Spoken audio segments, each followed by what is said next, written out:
Okay, so I guess this is day 2. We're going to the beach. So one thing that I know as a spiritualist, you have to become one with the elements.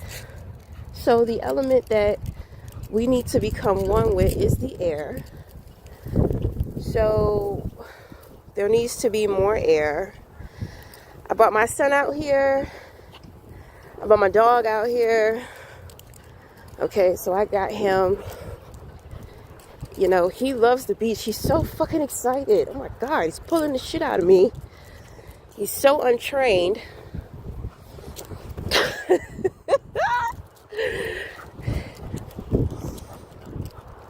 But it's been a while since he's been here, so I kind of expected this type of behavior. But yeah, then on top of that, because I have a new spirit guide. My new spirit guide, a lot of the times they want me to bring them to the beach. You need to hold the fuck on. Sit down. Sit down. Stay.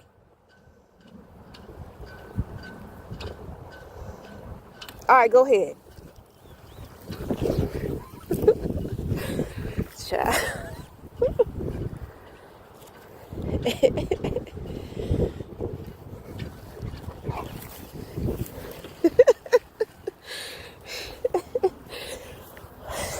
All right. So, whew, it's a nice time, and we out here. I usually let him free, but in Virginia, you have to be careful because it's actually against the law. Here, baby. Can you clean that up for me? It's actually against the law to have your dogs off the leash, and they have a worker here, so they're watching, you know. So, you know, we got to follow the rules. Here. Okay. And this other bag was ripped. Okay. See, now if I pick his ass up and throw him in the water, he gon' I should do that. Just for a good time. But I mean, I just wanted to come out here. I think that it's the weekend. So I think that it's gonna be like it's gonna be a busy day for my son's father and my son. So, you know, I'm taking my time, taking advantage of my time in the morning time to do something for myself, you know. But it's beautiful out here. There's another part of the beach to where I always see the dolphins. And, you know, sometimes I'll sit on like this high cliff and I just kind of watch people and they're walking by and they're so distracted by what they have going on that, you know, they don't see or they don't pay attention to the dolphins. God damn, this dog's shitty as hell. I'm glad I brought all these bags.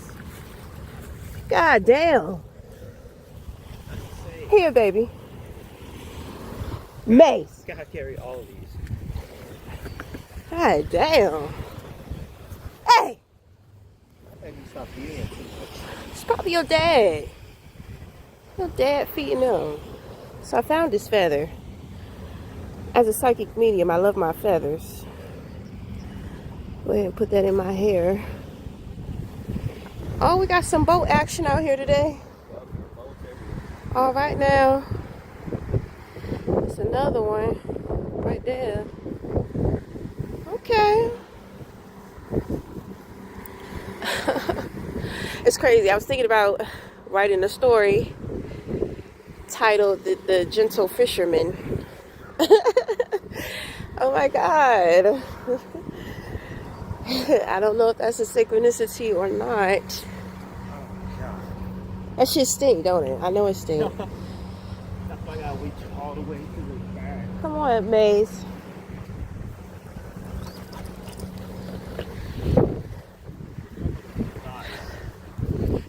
He's somewhere in bunches.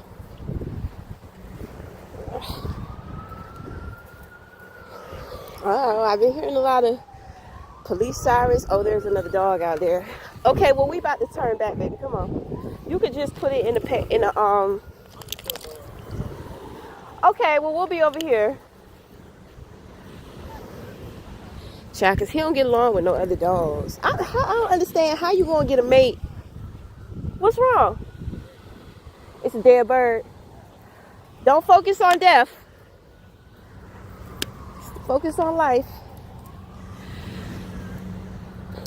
Yeah, so but this dog, I don't understand. I'm just like, you know, don't you want to mate? Don't you want to procreate?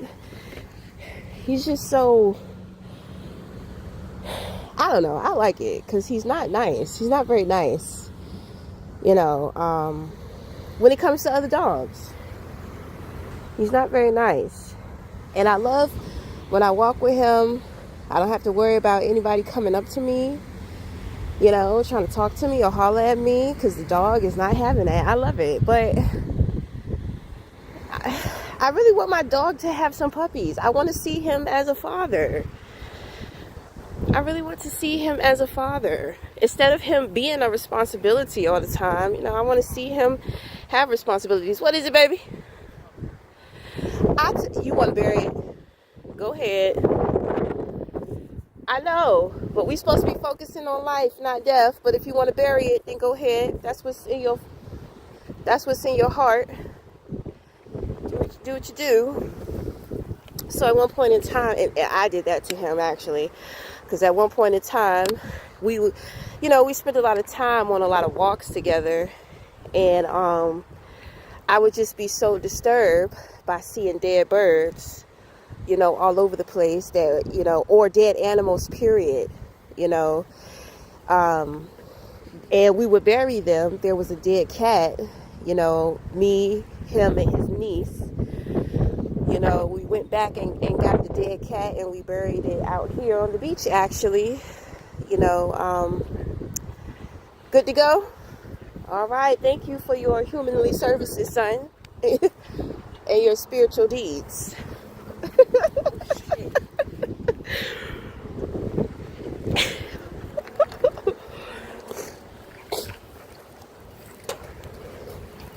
So, you know, I realized that we should be more focused on life instead of death, though. You know, but I have an infatuation with death. You know, my ideal job is to work in a funeral home, either in a graveyard or in a funeral home. I don't know. That's what I really want to do. I didn't know that you had to have a degree to do something like that. So, you know, I don't know. I might look more into it, see what other type of jobs that they have. Is he shitting again? This is ridiculous. Go ahead, baby. Well, he sure. It's all right. Smell like he been eating something he ain't supposed to be eating. Your dad probably giving him stuff he not supposed to be eating. Well, we could take it and put it in this trash can out here because we about to go. Are you hungry? You want some breakfast or something? What time is it? It's 9:23. Yeah. It's still breakfast, huh? Yeah, they was having a party out here. Look at the white butterfly. She had two black butterflies with her. Oh no, it's just one black butterfly. Wow, I never see that. I usually see one or the other, but they're together. All right, ready to go. Thank you, baby. I appreciate your support and assistance with Maze. Like, what did you eat, Papa? What did you eat? What did you eat? He ate a lot. Wait. Always trying to jump through some shit. Sit down. Sit. Stay. Hey. Sit down. Sit. All right, come on. Bad, man. Sometimes I just be feeling. Why can't I just be nice? The masculine just never lets me be nice. Always gotta crack motherfuckers over the head. Yes, dear.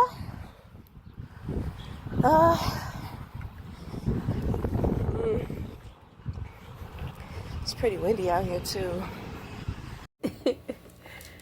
Okay, so we're on day 2 of our Life After Vice documentary. Today was a really good day. So earlier this morning, I decided to go to the beach, and I took me and my son and my dog. So you saw the video before. So me and my son, we went to a little pop-up shop just to kind of get out of the house and get some air and stuff. And so going to this pop-up shop, I ran into this girl that I used to go to art school with, and later on she got into tarot. She used to work at a store, but she's doing her own thing on her own. And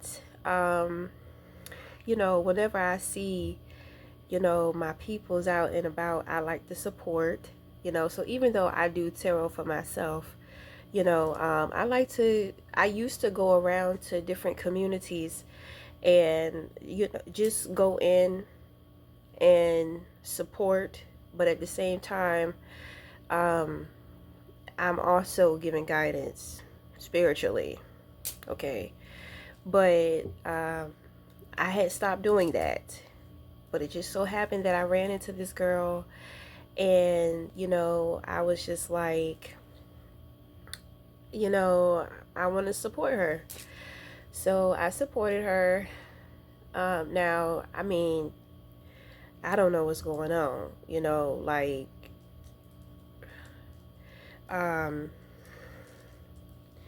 child, she can't read no cards. She couldn't separate her energy from mine. So the whole time she's sitting there projecting. So I'm just like, okay, you know, so, you know, intentionally I'm sitting there and I'm protecting myself. So, you know, I currently am connecting. I have a spiritual connection in which that I am building on, I am working on. And this individual is very talented. Okay, so there's a lot of telepathy between us. There's a lot of energy exchange. There's a lot of, I mean, you know, me and this individual, we're very well tied and connected to each other. So, you know, it's a very intense connection. And, you know, he popped up in the reading, you know.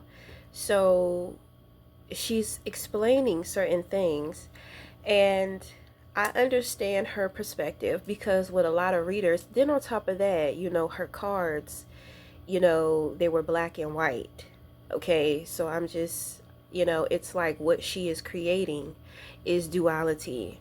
You know, she pulled a couple of oracle cards for me as well, but, you know, when it came to that connection, she's sitting there and she's trying to ask me, like, she's looking at the situation as if it's something that is bad for me, you know. So I'm trying to help her with perspective, you know, about the situation.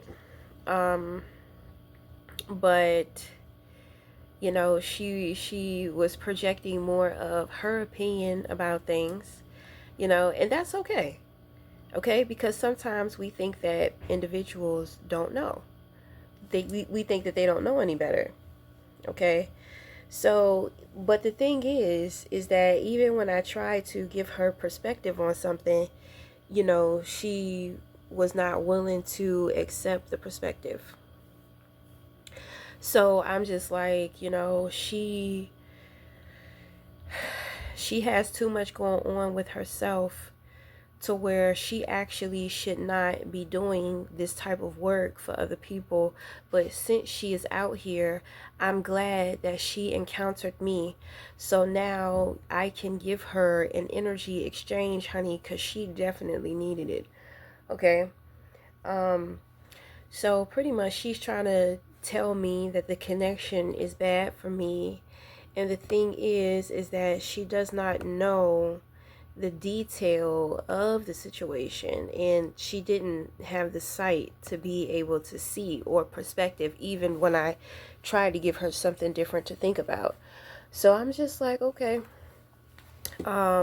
she's going off a lot of knowledge, you know. So I'm just like, she's not, she starts talking about women. So we start opening up and talking about our journeys. So, majority of my journey has been through men. And because she hears the word man, she's just like, men cannot help you on this journey. Women can. So, the bias really brought me some type of enlightenment, right? Because, in the world, when it comes to working, or the world in general, it's masculine, you know. And because whenever we think of masculinity, we think of a man. Okay, but a woman can hold just as much masculinity or display just as much masculinity as a man can. Sometimes she is able to harmonize and balance out her masculinity more than a physical man. Okay. And so what I was enlightened to, that when it came to my journey and encountering men, you know, you would think because he is a physical male and we consider spirituality or spirit to be a woman or feminine, women are favored, when it comes to spirituality, right? Because the womb, the portal, right? But when you have a man, so who is tapped into his femininity, you'll find that he balances out and actually has a healthier femininity than a woman. So that brought me enlightenment and clarity about a lot of individuals in which that I have encountered on my spiritual journey and why.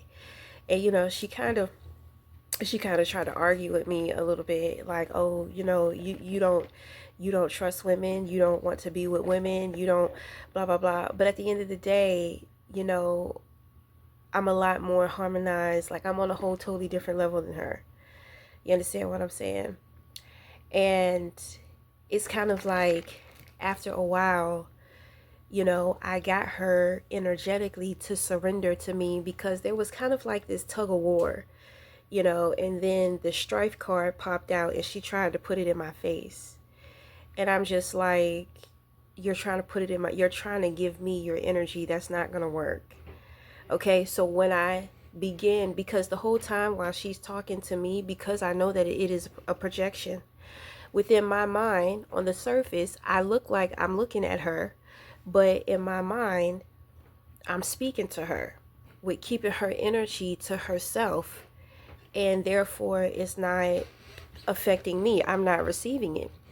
So after a while, there was a shift in her and she surrendered. Okay, so then what she ends up doing, she ends up putting the strength card in front of me. And I'm just like, there we go. That's me, honey. Okay, so then when she starts to pull her oracle cards, she pulls divine feminine, she pulls gratitude, sacred gratitude, and another one. Okay? And the thing is that in a way, I kind of felt this tug of war to where she was trying to perceive beautiful cards in a way, trying to tell me these are the things that you need to work on. So once again, with her trying to project and me not allowing her to project on me, she began to realize that she's actually doing her own reading.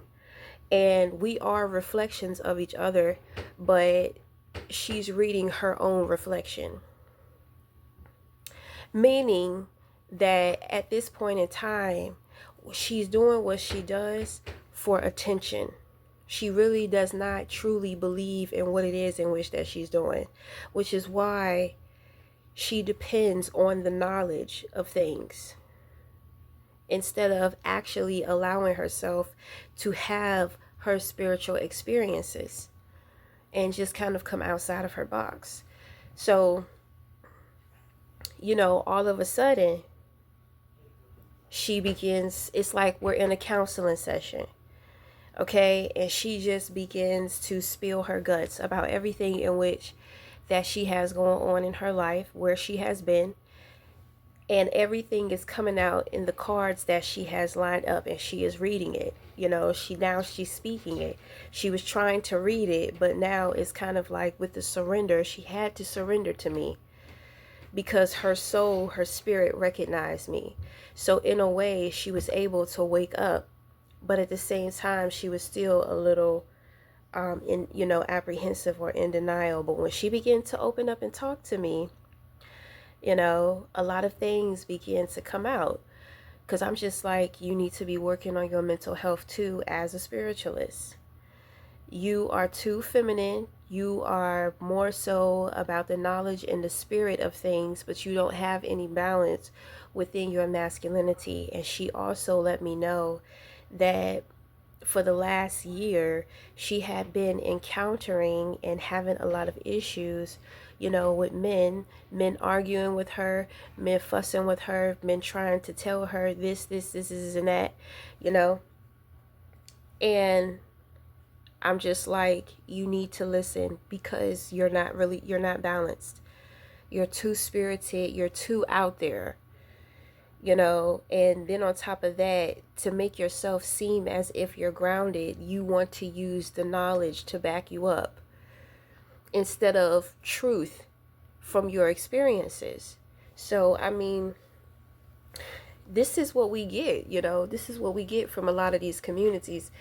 Individuals, it's like they really don't know. They really don't know what they're doing. They really don't know what spirituality is. And, this is why I said, in this line of work, sometimes you'll do better with, learning from a man. Now, don't get me wrong, because I done met some badass females. They have learned from men too. They are well balanced within their feminine and their masculine, honey, and they know their information. I know when somebody knows their information, because it's kind of like we have the same truth. And I'm just like, in order for you to have that truth, you had to have experienced that, because that's not something that somebody could have told you or that you could have read from a book. You understand what I'm saying? So that is a way too as to how to be able to identify a false spiritualist. Okay, spirit, this is a lifestyle. It's not just about reading books or knowing knowledge. You're supposed to be having experiences, supernatural experiences too. But my thing is like I said, I feel you can learn from anybody. So, even though I saw the things in which that I saw, I respected the fact that, for one, she may not be ready to necessarily be out there like that, but she was out there. Then on top of that, I was enlightened about things about my own journey. You understand what I'm saying? So, it was a very good experience. I really appreciate it. You know,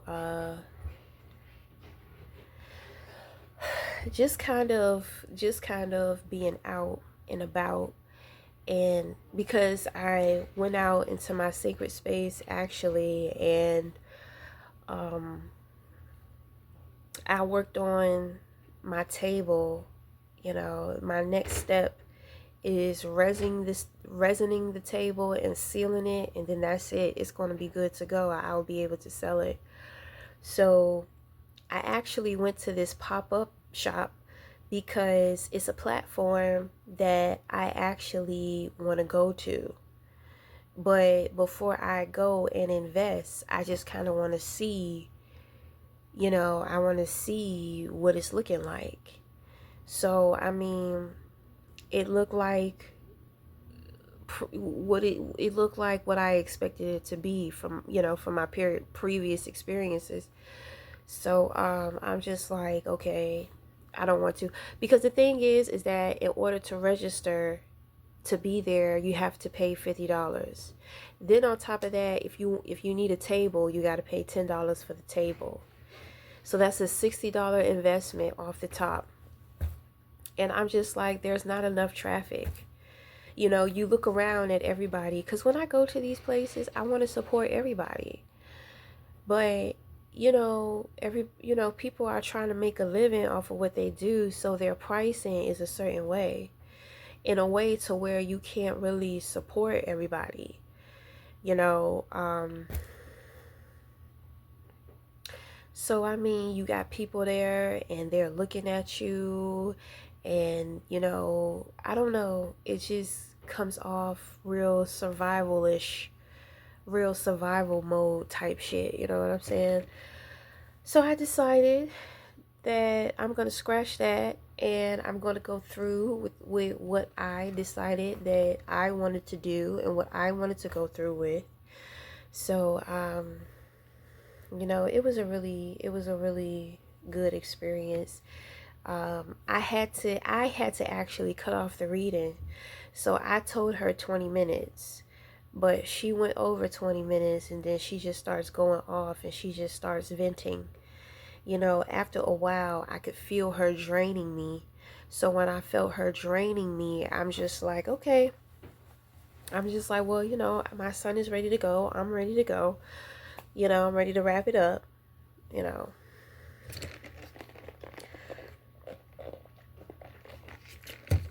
The spiritual community needs to be getting into mental health. They need to be getting into mental health. Okay, sometimes I feel like some women are arrogant because they are women, that they think that they just have it together. Don't get me wrong, because there are a lot of men in this lifestyle, and I mean, they get upset because they go sometimes overlooked or feel discriminated against because they are men. But when they are in communities, they're competing, and a lot of the men workers do not like the women. They don't like the women. Depending on the things in which that they have been through over the years, they will begin to hate women. So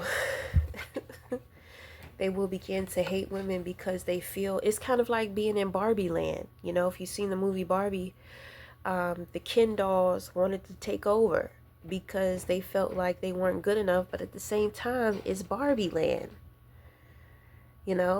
And the way that they took over, Barbie land represents a woman's creative space, which is her imagination.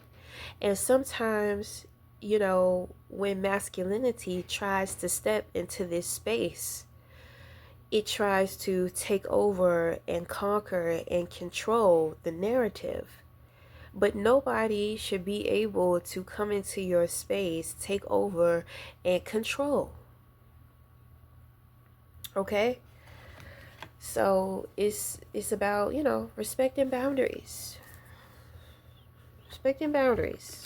Respecting space, respecting the privacy. Okay. I get it. Okay. All right. So until next time, we'll talk again. Thank you.